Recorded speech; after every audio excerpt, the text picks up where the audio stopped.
ಮಾನ್ಯ ವೀಕ್ಷಕರೇ, ನಮಸ್ಕಾರ.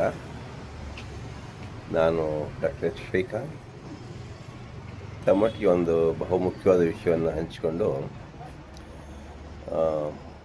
ಯೂಟ್ಯೂಬ್ನಲ್ಲಿ ತುಂಬ ಹೆಸರು ಮಾಡಿರುವಂಥ ಕೆಲವು ಪ್ರಮುಖರು ಆದಿವಾಸಿ ಪ್ರದೇಶಗಳನ್ನು ಅಧ್ಯಯನ ಮಾಡಿ ಅವರ ಯೂಟ್ಯೂಬ್ನಲ್ಲಿ ಅವರ ಆದಿವಾಸಿಗಳ ಸ್ಟೋರಿಗಳನ್ನ ಮಾಡೋದ್ರ ಬಗ್ಗೆ ಆಸಕ್ತಿ ತೋರಿ ಬರುವಂಥ ಮುನ್ಸೂಚನೆಗಳು ನಮಗೆ ಕಾಣ್ತಿದ್ದಾವೆ.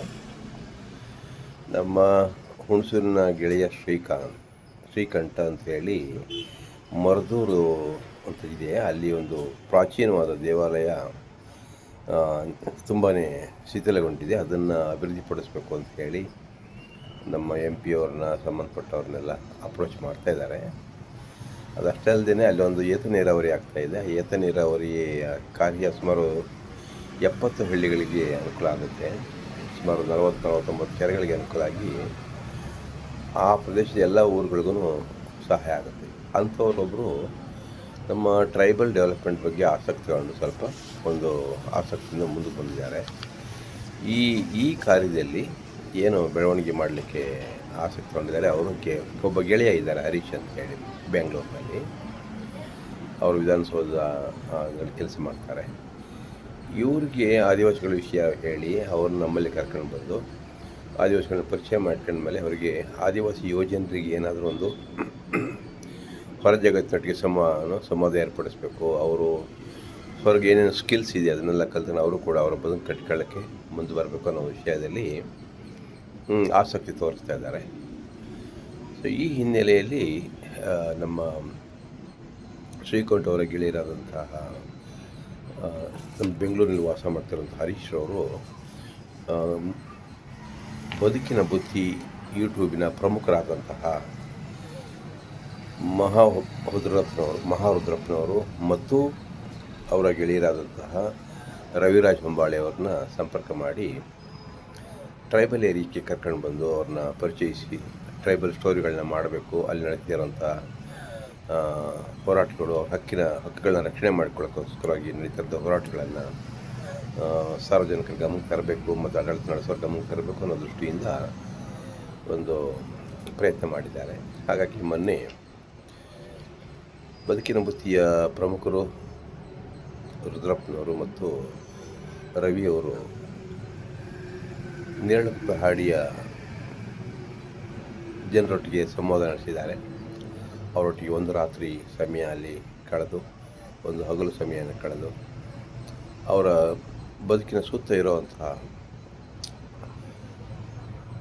ಸಮಸ್ಯೆಗಳನ್ನು ಮತ್ತು ಅವ್ರಿಗಿರೋವಂಥ ಆಶೋತ್ತರಗಳನ್ನು, ಅವ್ರು ಕಳ್ಕೊಂಡಿರೋಂಥ ಕಾಡಿನ ಹಕ್ಕಿನ ಬಗ್ಗೆ, ಅವರ ಮಕ್ಕಳ ವಿದ್ಯಾಭ್ಯಾಸ ಕುರಿತ ವಿಷಯ, ಅವರ ಜೀವನದ ವಿಚಾರ, ಅದೇ ಸರ್ಕಾರದ ಒಂದು ಯೋಜನೆಯಿಂದನೇ ಬಾಧೆಗೊಳಗಾಗಿ ಹಕ್ಕನ್ನು ಕಳ್ಕೊಂಡು ಇವತ್ತು ಹಕ್ಕುಗಳಿಲ್ದೇ, ಭೂಮಿ ಇಲ್ದೇ ಕೂಲಿ ಮಾಡಿ ಹೋಗ್ತಾ ಪರಿಸ್ಥಿತಿಯನ್ನು ಅಧ್ಯಯನ ಮಾಡೋಕ್ಕೆ ಬಂದು ಯೂಟ್ಯೂಬ್ನಲ್ಲಿ ಅವ್ರದ್ದು ಸ್ಟೋರಿಗಳನ್ನ ಮಾಡಲಿಕ್ಕೆ ಮುಂದಾಗಿದ್ದಾರೆ.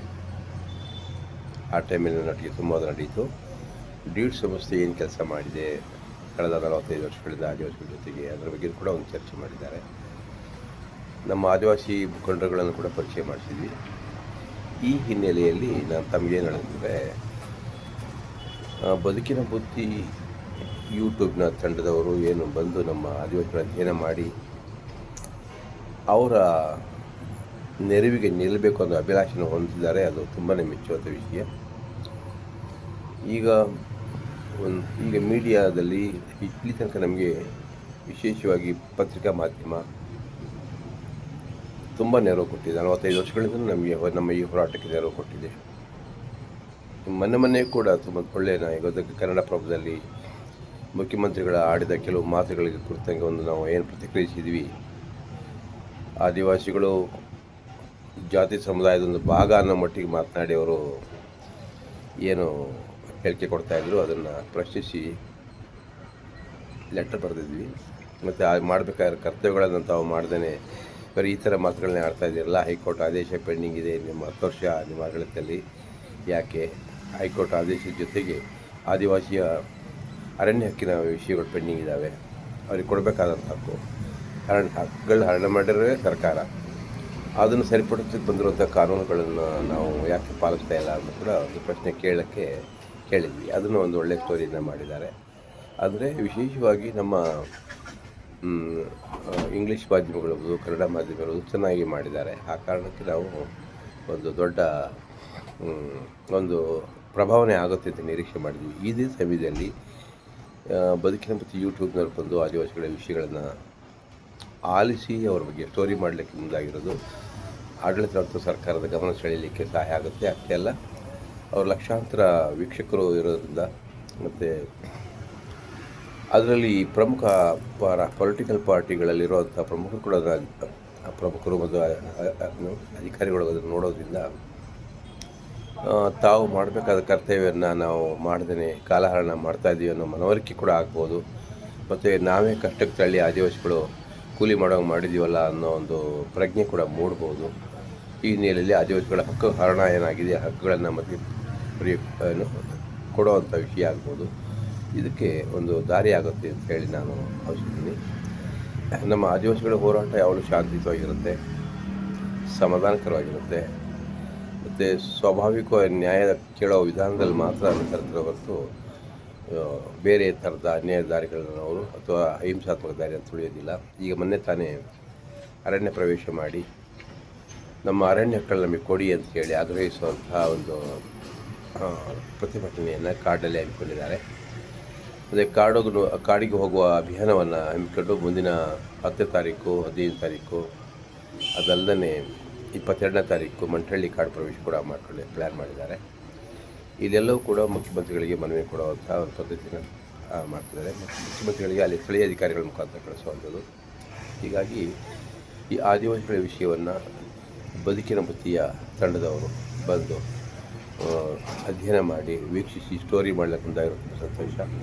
ಈ ಹಿನ್ನೆಲೆಯಲ್ಲಿ ನಾನು ಬದುಕಿನ ಬುತ್ತಿಯ ತಂಡದವರಿಗೆ ವಿಶೇಷ ಧನ್ಯವಾದವನ್ನು ನಾನು ಅರ್ಪಿಸ್ತೇನೆ. ಇವರ ಈ ಹೋರಾಟ, ಆದಿವಾಸಿಗಳ ಏನು ಹೋರಾಟ ಇದೆಯಾ ಅದಕ್ಕೆ ಅವರು ಬೆಂಬಲವಾಗಿ ನಿಂತು ನಮ್ಮ ಆದಿವಾಸಿಗಳ ಸಮಸ್ಯೆಗಳ ಬಗ್ಗೆ ಹರಿಸೋ ಹಾಗೆ ಸರ್ಕಾರದ ಗಮನವನ್ನು ಸೆಳೆಯಲಿ ಅಂತ ಹೇಳಿ ನಾನು ಆಶಿಸ್ತಾ ಆ ತಂಡದವರಿಗೆ ಮತ್ತೊಮ್ಮೆ ನನ್ನ ಧನ್ಯವಾದಗಳು. ನಮಸ್ಕಾರ ವೀಕ್ಷಕರೇ. ತಾವು ಕೂಡ ತಮ್ಮ ಅವಕಾಶ ಸಿಕ್ತಾಗಲೆಲ್ಲ ಈ ಕರ್ನಾಟಕ ಸರ್ಕಾರದ ಈ ಆದಿವಾಸಿಗಳ ಕುರಿತಂಥ ಈ ನಡವಳಿಕೆಗಳನ್ನು ಅವರಿಗೆ ಗಮನಕ್ಕೆ ತಂದು ಕೂಡಲೇ ಆದಿವಾಸಿಗಳ ಹಕ್ಕುಗಳನ್ನ ರಕ್ಷಣೆ ಮಾಡುವಂಥ ಕಾರ್ಯವನ್ನು ಮಾಡಿ ಅಂತ ಹೇಳಿ ತಾವು ಕೂಡ ಸರ್ಕಾರವನ್ನು ಆಗ್ರಹಿಸಬೇಕು ಅಂತ ಹೇಳಿ ವಿನಂತಿ ಮಾಡ್ತೀನಿ. ಧನ್ಯವಾದ ವೀಕ್ಷಕರೇ. ನಮಸ್ಕಾರ.